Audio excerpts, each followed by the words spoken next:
Мына жігіттер бұйырмыс деген осы ғой, тұра алмай жатыр. Мен іздеп тауым жүрсем, өзім қалада болдым, неде болдым, бір 5 күнде ема, 6 күнде үйір қаралмау еді.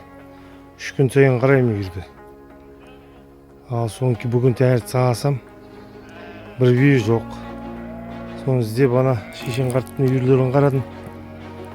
Енді қайда кетеді деп бір құдай нететін болып тұр, келетін болып тұр. Мына жерден былай қарап тұрсам, мына жерге келетін жер емес, мына жерде жылқылар тұр екен. Көрініп қалған тағы да жөкен жылқылары.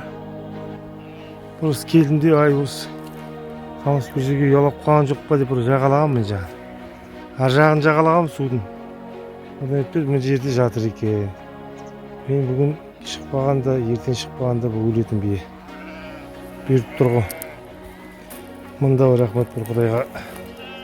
Беретін мал берет деген осы. Алдында бір бие тоже алдынан шығып осы өзім бием олда. Терең жолға жатып қалыпты қыр арқасымен. Онда да шығарып жібердім. Күнде қарасаң берет, қарамасаң өлетін болып тұр ғой.